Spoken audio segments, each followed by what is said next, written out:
As life comes to you, it produces within you desires that are beyond what you currently are experiencing. And so there is always this place that you would call forward or future from your current manifestations. We would call it present, because in the moment that you launch the desire, it becomes a reality unto itself that has attraction properties. And your inner being stands in that what you want to call forward place, where your inner being wants to call present place. And so really the secret to living happily ever after, or living happily in this moment, the key to having this moment be a happy moment, the key to that is knowing how to manage that gap between what you've just launched and what you still believe. Because your life causes you to desire more than what is. It happens all day, every day. But your now reality, which you mostly examine through your physical senses, causes you to hold tight to what is while you are reaching for more. Now that's uncomfortable. You call that yearning. Sometimes you call it desire. But a desire that is pure doesn't feel uncomfortable. Meaning a desire that you're not resisting, a desire that is not contradicted by habit of thought, which is what a belief is. A purely non-resisted, non-contradicted desire is bliss, and it is powerful. Oh, the power of a non-resisted desire, the power of a pure thought. That's what Source offers. That's why Source creates worlds. That's why Earth spins in its orbit in perfect proximity to other planets. Those thoughts thought by non-physical beings are non-resisted. They are not doubted. If it were up to humans to keep your Earth spinning in its orbit, you'd have forums on how it's not likely to last, how lucky you've been that it's gone this good this far, and who's responsible for the certain doom. But the non-physical part of you, that non-physical energy that we call non-physical, sometimes you call it God, we call it Source. This non-physical energy is not doubtful, it's not hateful, it's not vulnerable, it just knows. And in that absoluteness of that knowing, which just means in that non-contradictedness of that knowing, there is power that you haven't tasted yet to your full capacity. It's like the difference between non-resisted thought as compared to resisted thought, meaning a pure desire as compared to a desire that you want but you don't believe. Pure thought is equivalent to an atomic bomb, and normal human thought is equivalent to a firecracker.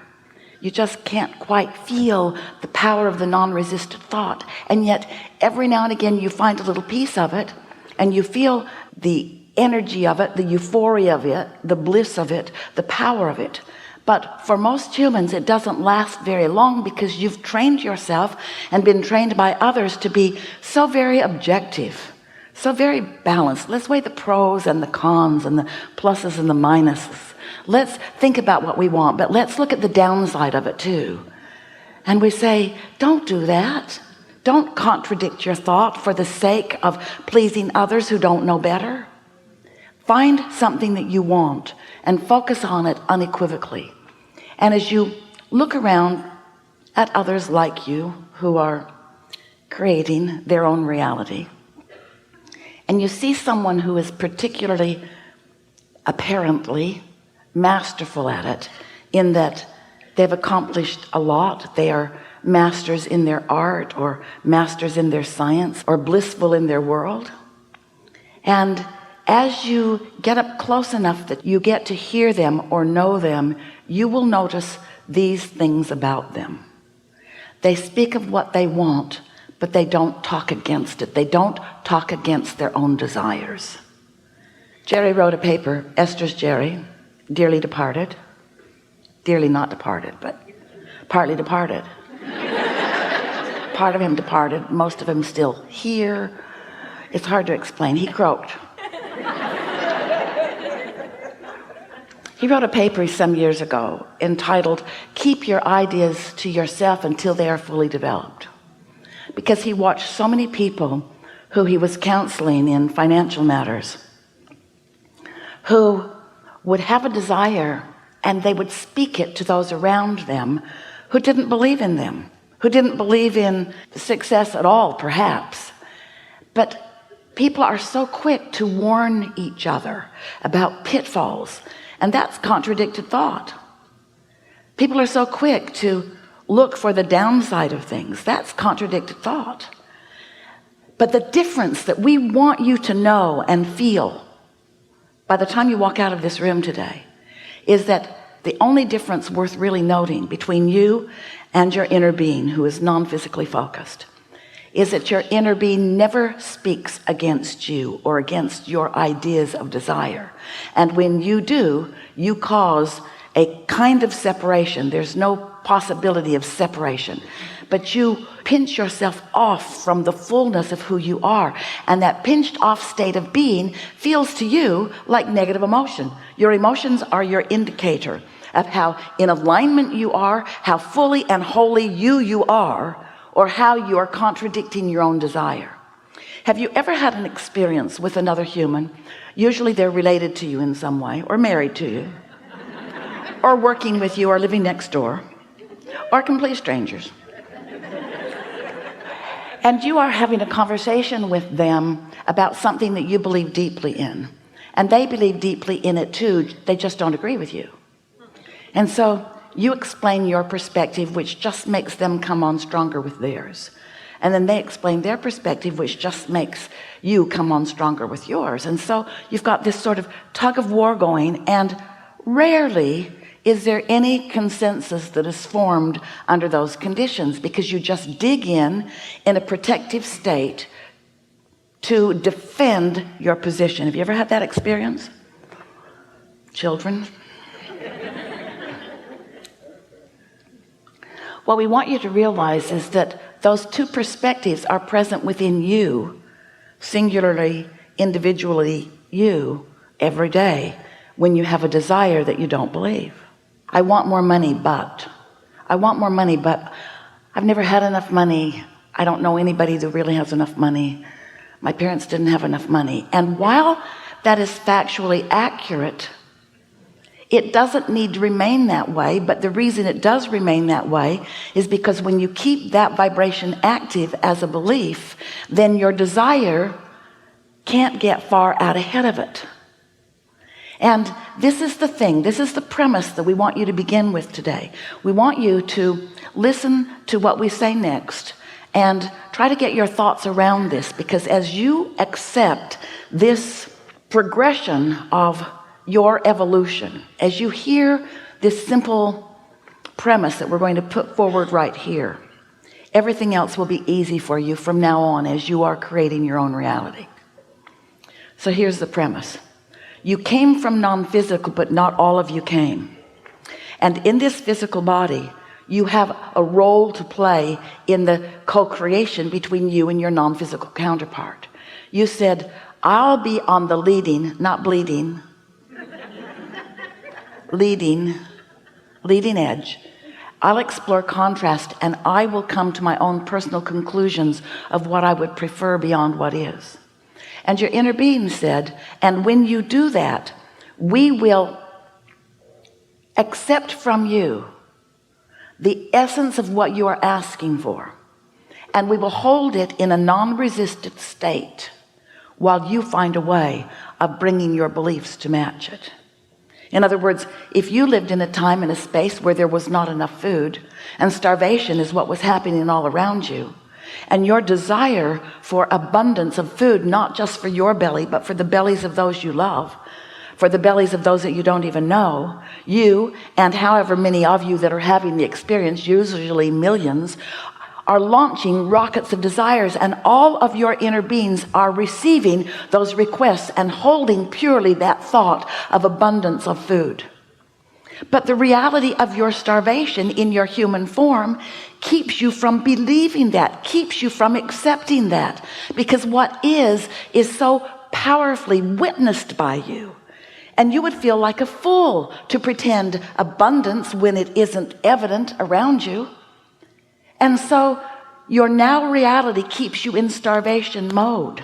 Starvation of relationships, or starvation of clarity, starvation of abundance of all manner, because what is, in terms of what you're seeing and hearing and smelling and tasting and touching, feels so real to you. And we want you to accept that while that is a reality, there is a vibrational reality that is the beginning of all things that are coming. And so these are the words that we want you to capture here, that we want you to focus with us upon. Get out ahead of it. Get out ahead of it. Now, what do we mean by that? So you know what you don't want, you know what you do want. Your desire got out ahead of your belief. It got out ahead of it. In fact, it got so out ahead of it, atomic bomb compared to firecracker kind of ratio. It got so far out ahead of it that source and that which you call God and all manner of that which is goodness, all non-physical, is focused with you on your new out ahead of it desire. Out ahead of it. Now you could translate that literally, out ahead of it, meaning it hasn't manifested yet. Like the seed in the ground is out ahead of the corn stalk that will grow and the ear of corn that will grow. In other words, the potential is out ahead of the reality. You get what we're talking about? But if the farmer didn't believe in the process of the seed becoming the ear of corn, then he would never plant the seed. And so often humans don't plant the seed because they want the corn to show up right now. Now we know you get that in terms of corn, but we want you to get that in terms of everything. We want you to realize that when you launch a rocket of desire, that's a seed that is germinating in this vibrational reality and being tended by the gardener of all gardeners, that which is source energy in your inner being, and it will become that which you want it to be, but you will not witness it if you are contrary to your own desire. You see what we are getting at? You've got to find a way to believe in your own desire. You've got to believe in your own desire, which means you've got to understand the process. You've got to understand that there is a vibration that is becoming a thought, and a thought that is becoming an impulse, and an impulse that is becoming a manifestation. In fact, let's call the thought a manifestation too, and let's call the impulse a manifestation too. In other words, let's start watching for the evidence of your desires turning to things that you can witness, rather than needing the thing to be there first so that you can then believe in it. Humans say, well, I'll believe it when I see it. And we say, you got to believe it before you see it, or you can't see it. But what trips you up is that there are other things that you can see that have been created by others, or that were here when you got here, or that are easier for you to believe. So you don't quite make the equation that you as a creator, as a master of creation, have some mastery to accomplish, and you can't be lazy about it.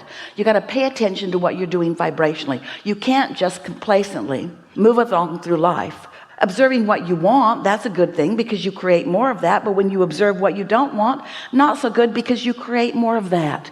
Because this is a universe based upon attraction. There's no exclusion in this universe. So when you see something that you want and you say yes to it, you're saying yes to something that you want, and there's a very good chance that you are non-resistant to that, and so it will flow easily, usually quickly, into your experience. But when you see what you don't want and you shout no at it, you're really saying yes to the thing that you do not want. So you're saying yes to not enough money at the same time you're saying I want more money. I want more money, and yes, I want not enough money. And you want to say, no, I'm not. I'm saying yes to money and no to not enough. And we say, no, you're not. You're saying yes to money and yes to not enough money. You've got a tug of war going on inside of you, because in this universe that is vibrational, it's not verbal. Strange we verbal so much. This is not a verbal universe. This is a vibrational universe. And so you are speaking a vibrational language, and in many cases you are misusing it because you don't realize that you're speaking a vibrational language.